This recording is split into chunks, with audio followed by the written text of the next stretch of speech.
알았죠, 그렇죠? 예. 하나님 율법의 그 유형이 엄청나다는 걸 알았어. 19페이지 보니까. 그래서 이분이 뭐냐면 순금보다 더 가치가 있다. 아멘. 사람이 그 금보다 더 좋은 게 있을까 이거야. 근데 금보다 더 좋다 이 말이야. 그래서 지금 꿀보다 맛있을 게 있을까? 지금은 꿀보다 맛있는 게 많지. 그 당시는 아마 과자가 많이 없다 보니까 20페이지 가셔서 본인이 자기가 순금보다, 원문을 좀 번역하면 순금보다 더 탐낼만하다 이렇게 돼 있어.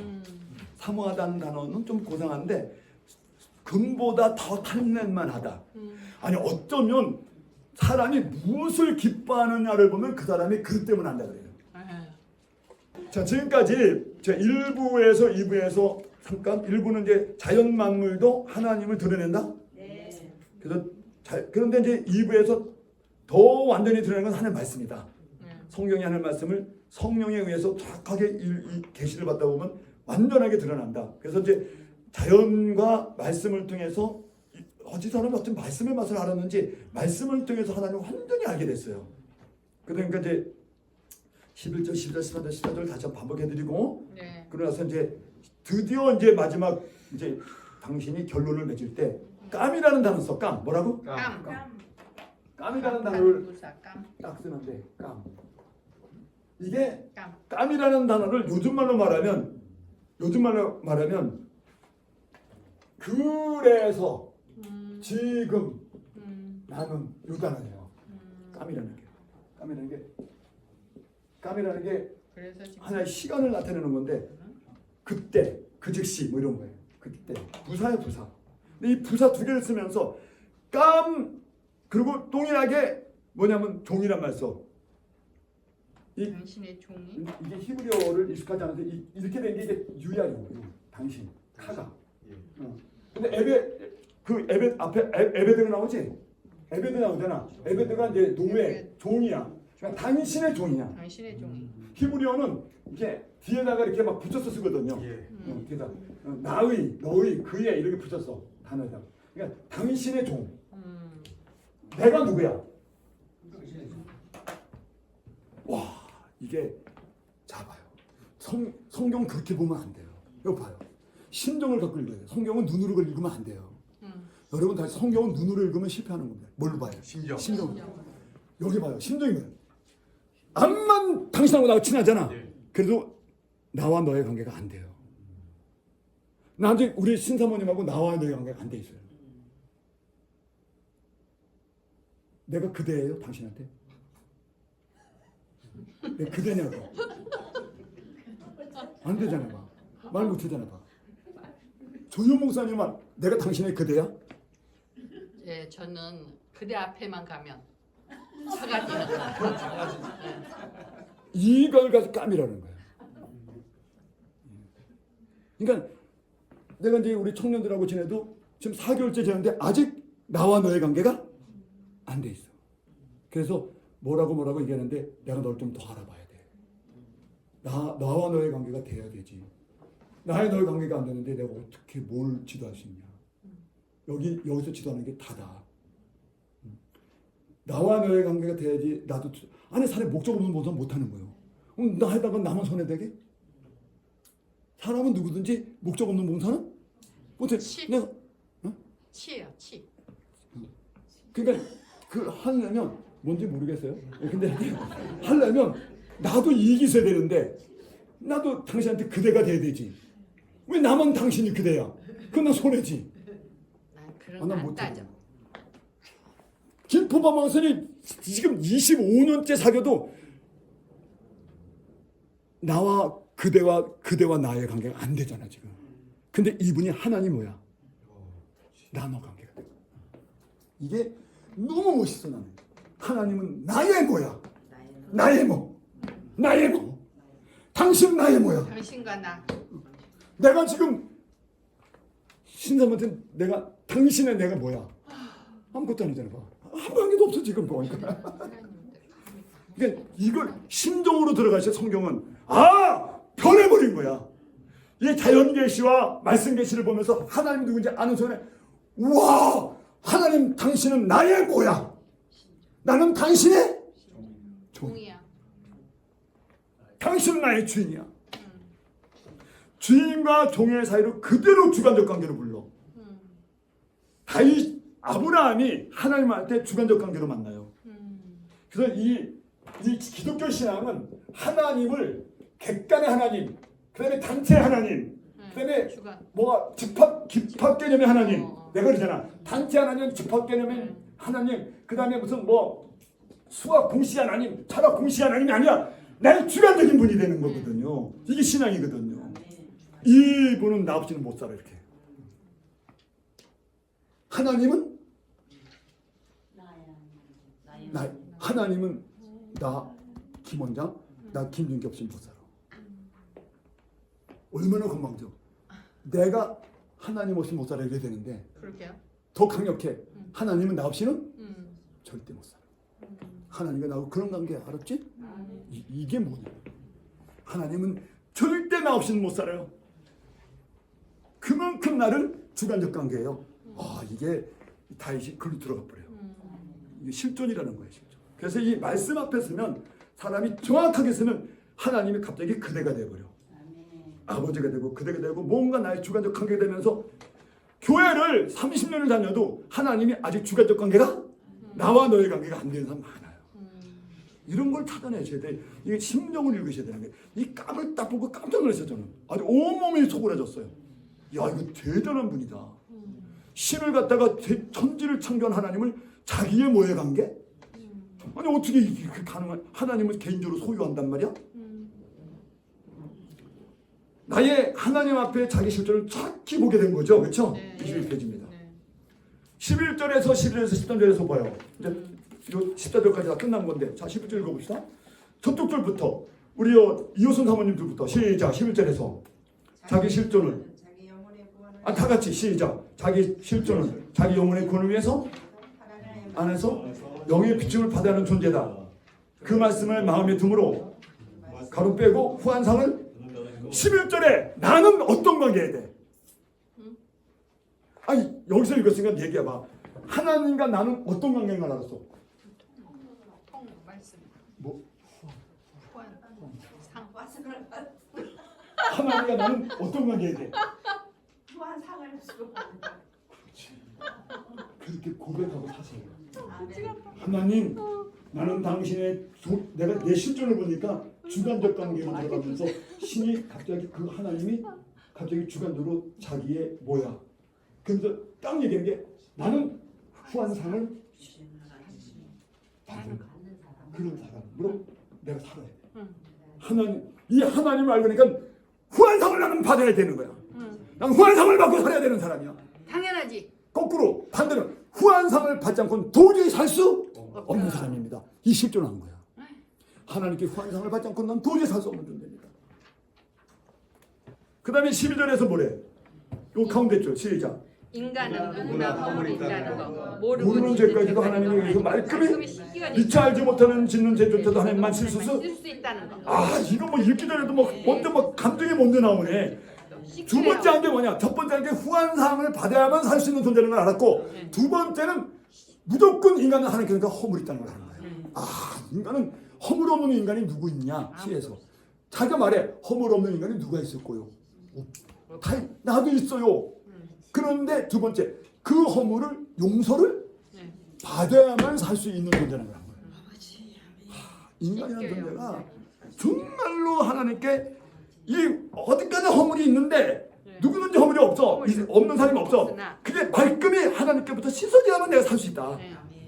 그런 죄까지도 말끔히 씻어져야 온전히 살 수 있는 존재다. 저는 81년도 5월 23일 아는 거예요. 그 전까지 몰랐어. 나는 후한상도 필요 없고 뭐 나는 내가 벌어 살고 그다음 나는 뭐 죄도 없고 말이지. 나는 뭐 굉장히 멋있는 남자야. 그러니까 나는 뭐 그렇게 살 줄 알았는데 하나님 알고 나니까 나는 지금도 말해. 난 하나님께 후한상을 받아야만 사는 사람이야.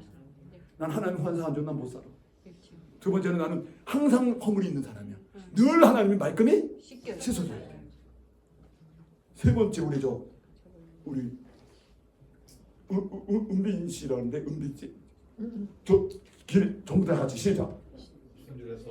12절에 모르거든. 죄뿐 아니라 이제는 죄인을 뻔히 알면서 고의로 짓는 죄까지도 하나님의 자비로 용납해 주셔야만 하나님 앞에 설 수 있으며 영원히 살 수 있다는 것.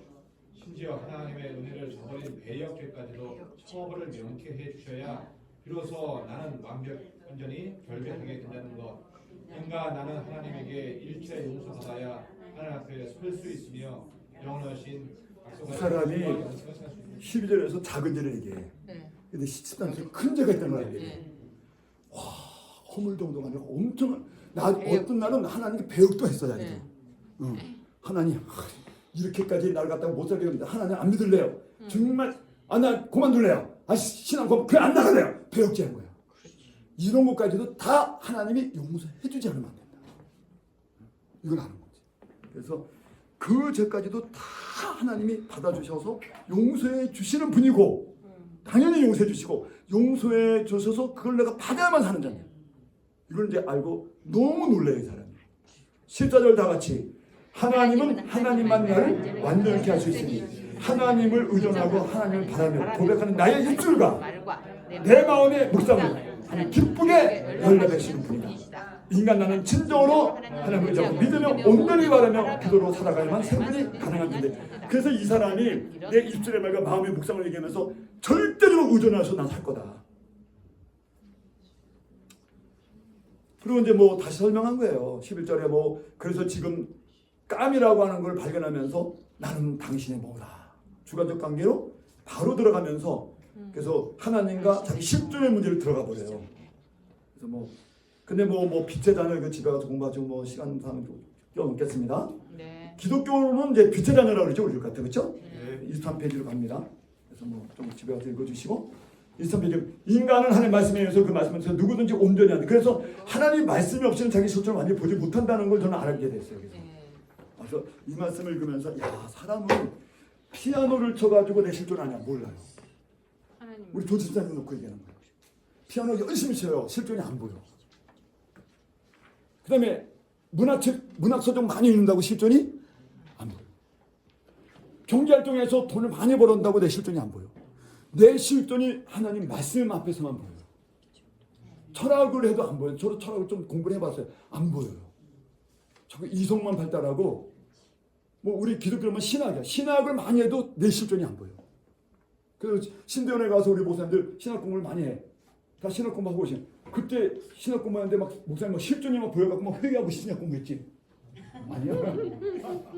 안 돼. 근데 성경 말씀을 보면 왜 실존이 보이지? 이게 말씀에 뭐가 있는 거야. 이 언어에. 그래서 이 땅에서 사람의 실존을 딱 드러내는 것은 성경의 말씀이에요. 다른 건 실존이 안 돼요. 되게 찬양을 해도 실존이 완전히 안 드러나요. 그리고 또 문학서적을 보고 철학서적을 보고 신학 공부를 해도 실존이 완전히 안 드러나. 근데 말씀 앞에 딱 보면 실존이. 이분이 이 말씀의 깊이를 들여다보다가 놀란 거야. 자기 실존이 보인 거야. 우리도 똑같다는 거지. 그런 걸 좀 깨닫고 제가 써드렸어요. 그래서 인간이라는 실존은 하나님께서 진짜 후한상을 받아야만 되는구나. 아멘. 아멘. 12절에 가서 그 중간에 이걸 진리의 정석이라는 내가 말했는데 참고해서요. 네. 진리의 정석이 4개예요. 뭐야? 4개. 하나는 후한상을 받아야 되고, 그 다음에 허물을 용서받아야 되고, 그 다음에 고의로 짓는 데에서 알면서 짓는 게 이걸 용서받아야 되고, 그 다음에 내 입술의 말과 묵상을 하나님께 연락받아야 되고, 이게 4가지를 제시하면서 이분은 고백하면서 인간의 실존을 얘기하는 거예요. 지금 이게 진리의 정석이야. 신앙의 정석이야.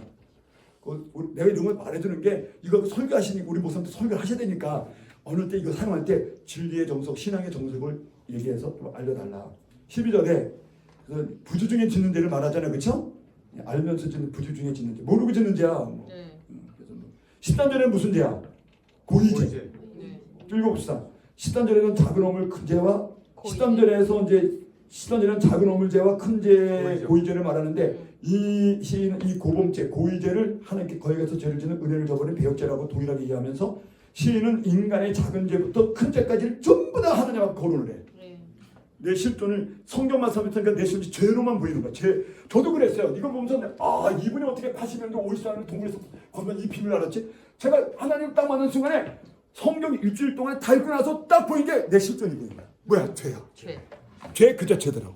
아무것도 안 이렇게 드러낼 것이 없어. 그러니까 아까 얘기했지 12번을 뒹굴고 머리를 찍고 그 다음에 3일을 울고 셋째를 뭐 받아내고 이날 찍자. 그 실존을 보고 나서 이 참 놀라운 거예요. 그때 저는 변했어요. 그때 저는 새 생명을 얻었어요. 완전히 새 사람으로 변했어요. 그리고서는 뭐해? 아주 너무너무 이상한 걸 해. 예수님 찬양, 예수님 찬양, 예수님 찬양 합시다. 이거부터 하는 거야. 그 교회에서 사람들은 그래서 예수 믿고 어떻게 됐어요? 해서 바보 됐어요. 다 바보 돼버려. 예수 믿고 바보 돼. 그 첫 번째 시가 예수 믿고 나 바보 됐네. 그 첫 번째 시예요. 예수 믿고 나 바보 됐네. 말하는 것에도 바보, 생각하는 것에 바보, 바보. 예수 믿고 바보 됐네. 그 시가 있어요. 첫 번째 시예요. 27살 처음 진짜. 그러니까 이게 이 성령을 받고 이 바울이 그랬다는 거냐. 이 깜을 받은 거야. 깜을 완전히 자기 종이야. 대단한 이스라엘 왕인데 하나님 종이다. 뭐 여러분도 그랬다는 거예요. 다 훌륭한 분들인데 하나님 다 이렇게 바꿔놔버려. 왜 이것이 위대하고 훌륭하고 아름다우니까. 13절에 이렇게 작은 것부터 끝까지 다 거론하면서 이 4페이지입니다. 그래서 13절에서 이제 나는 깜으로 생각하면서 그래서 지금 나는 여러분도 주님 앞에 서보세요. 그래서 지금 나는 나오게 돼요. 지금 나는 어떤 사람입니다. 그래서 나는 어떤 사람입니다. 이게 고범죄라는 게 재밌어요. 공부해 보면 고범죄 저도 이번에 알았어요. 공부하면서 고범죄라는 게 주로 누가 저질렀나? 성경에 주로 이 고범죄를 쓴 단어가 애굽하고 바벨론을 뜻을 써. 이스라엘 사람들 쓰진 않고. 그래서 애굽하고 바벨론이가 쓸 죄를 졌다 할 때 그 죄가 신이 아니야. 신이 아니고 고범죄야. 계속 주드라는 고범죄였어요. 읽어보세요. 주드라는 게 거만하다, 주제넘다, 들끓다, 무리하다, 악행을 행하다, 거만 무리함이라고 번역하는데 주인을 거역하는 주인과 논쟁을 벌이는 사람을 거만하다 이런 데서 나오는 게 기본대로 아마 노예들이 주인과 논쟁을 벌이는 사람이 있었는 것 같아. 무리하다는 거예요. 그때 이 주드라는 말을 쓰는데 유대인들이 이 고유죄, 고범죄를 애굽이나 북방 민족들에게 주로 써요. 하나님이 예언자들이. 그러니까 이스라엘 바벨로니아가 이스라엘을 침공할 때 무슨 죄야? 고범죄. 하나님한테 이거는 하면 안 된다는 알면서 짓는 죄를 저들이 짓고 있다. 애굽이 이스라엘을 칠 때, 애굽이 이스라엘을 괴롭힐 때 또 무슨 죄야? 고범죄. 그래서 너희가 440 동안 이스라엘을 묶어놓고 그들을 노예시켰다. 고범죄를 저질렀다. 그렇게 말을 해. 그러니까 그래서 이게 뭔지 좀 고범죄가 뭔지 좀 감각을 좀 익혀놓으시라는 거야. 네? 네. 신명기 17장 12절 13절에 읽어보시다. 이스라엘 백성이 신정령치 제사장제도를 무시하고 왕정 정치를 강행한 거. 이거 고범죄라고 그래요. 그 다음에 제사장들보다 왕의 권력을 제사장보다 왕이 위에 가는 거야. 이 호구조사를 했잖아. 근데 호구조사를 레인이 했으면 안 쳐요. 다시. 그렇죠. 호구조사를 제사장이나 레인이 해야 되는데 그러면 안 친다고. 전염병. 근데 제사장보다 왕이 올라가 버렸지. 다윗이 교만해졌지. 친 거예요. 그러니까 이스라엘은 제사장 제도보다 왕이 위에 있을 때 권력이 그때 고업제야. 우리 목사들 정확히 알고 계셔야 돼. 네. 뭐 집에 가서 연구를 하세요. 다 이 단어 쓰니까 이럴 때마다 단어를 도저히 이걸 쓰고 있어요. 주변 강대국의 대국주의 무슨 말? 강대국의 대국주의에 영향을 받아서 하나님의 가르침을 받는 게 아니라 그 대국들의 왕들에게 가서 굽신거리는 거. 이거 고범죄야. 병마를 많이 둬 뭐야? 병마. 많이 둬 군사력을 증강시키는 걸 고범죄라고 그래요. 다윗은 공무를 역대상에 보면 많은 왕정을 가지면서 통일왕국에서 주변 나라에서 막 보내줘 선물을. 근데 거기에 말을 보내줘. 근데 말을 취할 거 말고 나머지는 다 말굽을 잘라서 죽여버려. 다윗이 병마를 많이 두지? 아니. 고범죄는 안 저질러. 되게 웃겨 다윗이. 이 신앙이 달라. 네. 일반 무조건 준비 건강하지 않아. 근데 미국은 막 군비 증강하잖아. 네. 네. 중국도 네. 고범죄야. 자기네 나라 방어할 만큼은 써야지. 왜 핵폭탄 갖고 있어? 이북은. 지네 국민은 헐벗고 있는데 그게 무슨 죄야? 고범죄야. 우리 모습한테 알려드리는 거야, 신학을. 성경을 갖고 근거를 갖고 얘기하는 거죠. 그러니까 지금 전 세계가 자꾸 고범죄죠? 네. 하나는 가만 안 둬. 다 계산하고 있어. 하나님 치시길. 한국도 그거 따라가면 안 돼. 우리가 우리 유지할 만큼만 군비를 증강해야 돼. 넘치는 것, 군비를 넘치게 하는 것도 고범죄야.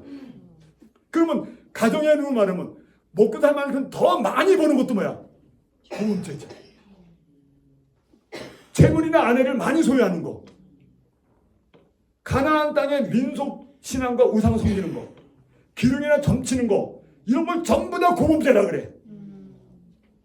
아니, 여러분 주님의 복으로 충분한데 왜 가서 타로점을 치고 왜 가서 또 복권 사고 그러냐? 그게 고범죄지 그거. 그게 여러분 이런 거, 이 고범죄라는 걸 연구해보면 너무 놀라워요. 그러네요. 이게 내 얘기에 쫙 나와요. 같은 단어를 계속 쫓아가면 돼요. 히브리어 콩코던스를 보고 쭉 공부를 해보면 이게 전부 다 제본처럼 돼 있어. 칼바르트는 뭐라 그래?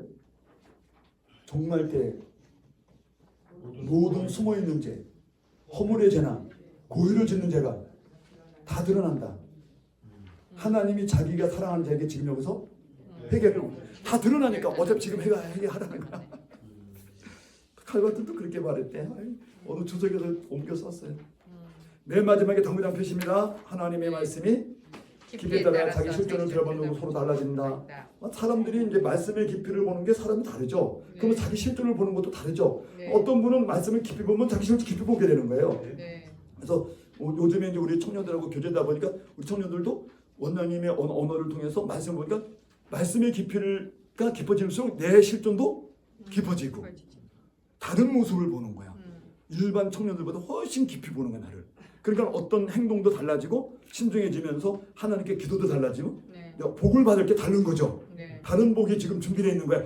아멘. 너희들이 엄청난 복을 받을 것을 나는 알고 있는데 지금 섣불리 말을 안 하고 있어 내가. 미리 말하면 안 돼. 모르고 있는 거야 우리 형제들은. 그러면 이제 달라지고 26페이지입니다.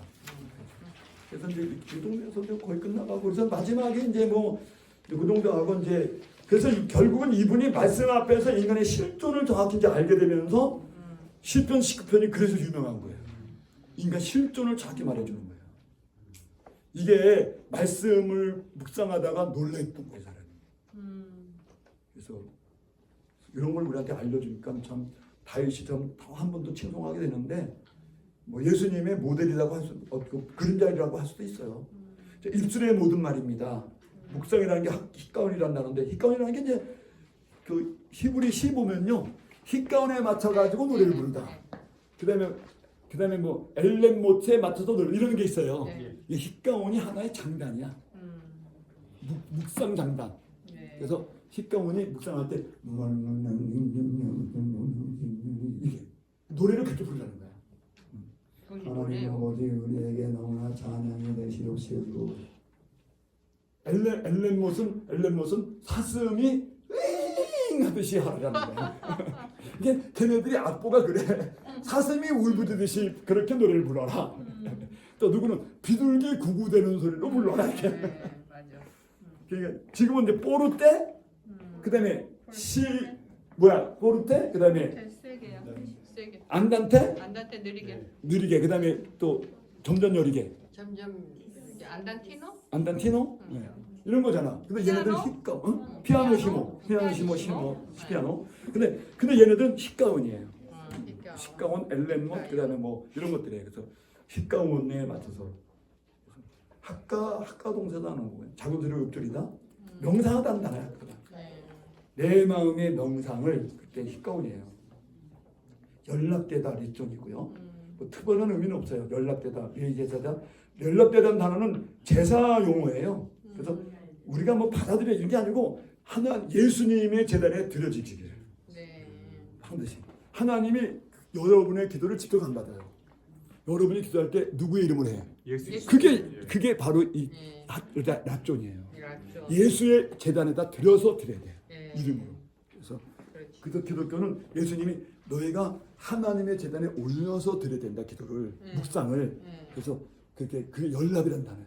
연락이 뭐 직접 받아주지는 않아. 직접 받는 게 아니야. 네.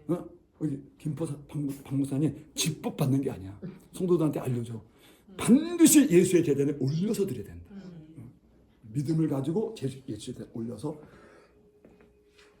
그분의 제단으로 올려야 돼. 그 말은 기독교는 제단이 아니니까 예수님의 제단이 없잖아. 예수 이름이지. 네. 이름으로 드려야 되는 거예요. 그래서 우리가 기도할 때 예수님의 이름으로 기도합니다. 해요? 네. 그렇게 한다고 보시면 돼요. 연락되잖아요. 계시록 8장입니다. 전에 한번 말씀드렸습니다. 네. 우리가 연락하는 기도가 다 어디 가서 모여 있다. 분양단. 계시록 8장에 분향단에 모여 있다. 그 분향단에 화로에 모여 있어. 예. 마지막 대목입니다. 금양. 이 바울이 이걸 나는 다윗이 알았다고 봐요. 불. 내 기도가 하나님의 하늘의 계단에 분향단에 이 부단에 다 모이는 거예요. 그래서 그 계시록 8장 일부를 공부할 시간이 없으니까 향이 있더라. 예. 분향단 앞에 성막이 이렇게 있으면 번제단 있잖아. 예. 그럼 성막 안에 들어가면 이제 죄를 사하면 성막 안으로 들어가잖아. 예. 물두멍에서 손 씻고 들어가면은 들어가서. 여기 분향단 있잖아. 예. 분향단이 이 앞에 항로가 있단 말이야. 예. 여기 향이 가득 쌓였대. 예. 하늘에 가 보니까 예. 하늘의 성전에 있는데 예. 그 향을 보니까 성도들의 성도들의 기도라. 예. 8장. 예.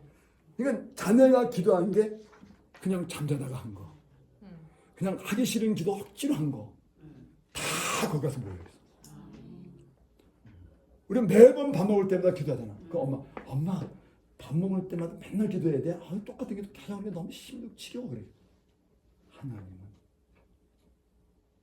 언제든지 습관적으로 하는 기도, 건성으로 하는 기도도 다 받으실 만한 분이셔. 넉넉히 받으셔야만 되는 분이셔.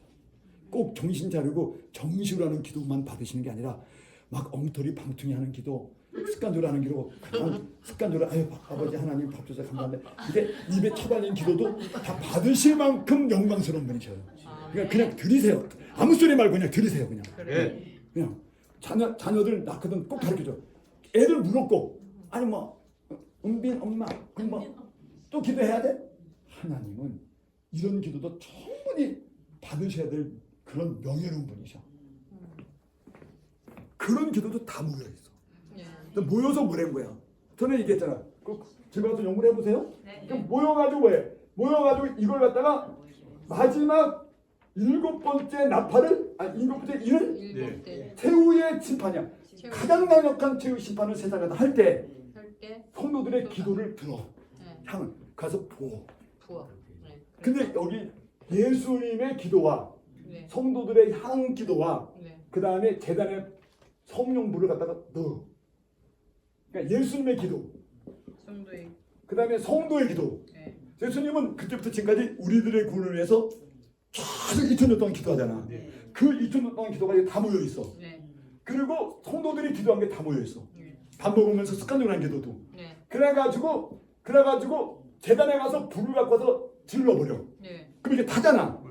그렇게 탈 때 제단의 불은 성령이에요. 갖다가 성령으로 불을 태웠으니까 너의 죄를 태웠으니까 그 너의 죄를 탄 성령의 불을 갖고 와서 집어넣고 그게 탈 때 확 갖다 보니까 세상에서 일곱 번째 마지막 심판이 진행되더라. 우레와 번개와 지진과 우박이 진행되더라. 심판이 진행되더라.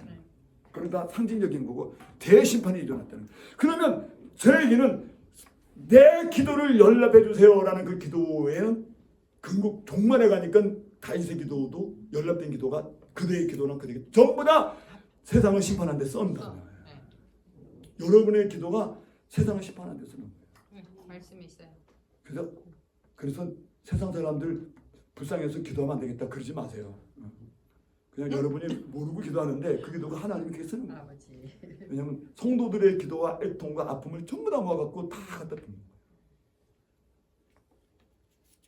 거예요. 27페이지입니다. 그래서 이 성도들의 기도가 위력이 있다는 거예요. 기도 자체가 의력 있는 게 하나님이 이렇게 쓰시니까. 네. 네, 그래서 분향단에서 7번째 중에 마지막 7번째 재앙이 분향단에 시행된다. 그때 성도들의 기도가 담겨 있다. 그 기도를 예수님의 기도와 합쳐가지고 번제단에서 불을 갖고 와서 그거 써지죠, 그렇죠? 예. 세상을 쏟으니까 마지막 7번째 인의 재앙이 시작됐다. 계시록 11장 1절 19절에서 하나님이 또 성전에 있다? 네. 아니 거기 성전 11장 잠깐 보고 가세요. 마지막 부분에 계시록 11장 1절 입체적으로 한번 좀 보고 가자고요. 집에 가서 또 드셔보기가 좀 그렇잖아요. 11장 1절에 보니까 또 하늘에도 또 성전이 있어. 뭐냐면 이제 갈대를 집어가지고 성전에 가서 경비하는 자를 측량하되 성전 바깥마당을 측량하지 말고 그냥 두고 안내에 있어 이방인에게 줘. 바깥마당 이방인 거야. 이방인 줘버리고 네. 골간성에 42달 동안 짓밟아 걔네들이. 그래서 내가 나의 두 증인에게 뭐 해서 성전을 갖다가 이제 뭐냐면 측량을 하라 그래, 그렇죠? 네. 예, 그 얘기야. 측량하라는 거야. 그러면 이 얘기를 들어보면 19절에도 보세요. 19절에 보면 다 같이 읽읍시다. 시작. 이 하늘에 있는 하늘에 있는 하나님의 성전이 열리니. 자, 그럼 하늘에 성전이 있어? 네. 근데 거기 뭐가 언약궤지. 예. 자, 여기 봐요. 언약궤가 보이네. 그러니까 분향단을 성도의 기도를 말하고 한 번 쏟으니까 또 심판이 되잖아. 근데 언약궤 갖고 또 한 번 쏟아요. 그래서 언약궤 심판을 또 해. 분향단 심판하고. 계시록 그렇게 돼 있어. 근데 언약궤는 뭐가 있어? 하나님이 성도들과 언약한 언약궤의 말씀 있잖아. 그 말씀을 갖다 쏟아.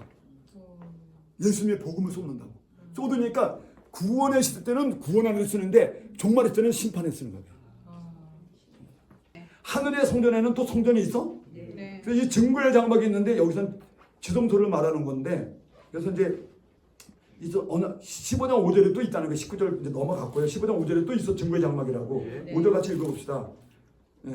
또 이후에 내가 보니 하늘의 증거의 장막이 성전이 열렸잖아. 증거의 장막은 언약궤를 말하는 거잖아요. 네. 그래서 11장 19절에 있는 언약궤가 15장에서 심판이 돼. 그 언약궤가. 그래서 하늘에 있는 증거의 장막, 이 증거의 장막은 성전 안쪽에 있는 지성소를 말한다. 지성소에 언약궤가 있다? 네. 근데 이 언약궤가 11장 19절에 언급됐다가 심판은 15장 5절에 진행된다고요. 네. 그래서 이제 그렇게 달지 마시고 그래서 이거를 난 다윗이 몰랐다고 보진 않아요. 그래서 내 기도를 연락해 주세요. 이것이 궁극적으로는 이 기도가 모여가지고 심판가는 거니까. 그래서 이 기도를 받으셔서 연락해 주시고 나의 고범죄나 작은 죄, 큰 죄가 다 용납해 주시고 그렇게 용납해 주신 분 아니까 너무 기뻐서 하나님 주관적 관계를 얘기하면서 기도를 드리고 연락해 주실 거다 믿고 기도를 한 거야. 근데 신약의 눈을 보면 이 기도들이 다 모여서 결국은 종말 때 하나님 나라를 완성시키는 데 쓰신다고. 여러분의 기도를 그렇게 쓰신다고 아시면 굉장히 기도가 신중해집니다. 그래서 저도 좀 전에부터 알고 있었지만은 우리들의 기도가 뭐 그냥 잠들다가 막 잠꼬대 하는 기도, 비몽사명하는 기도 다 하나님은 그 상에다 모아놓고 마지막 때 세상을 정화시키고 하나님 나라를 완성시키는데 쓰신다는 것을 그렇게 믿으시고 입술의 말과 마음의 묵상 이렇게까지 끝내겠습니다. 네. 감사합니다. 수고하셨습니다.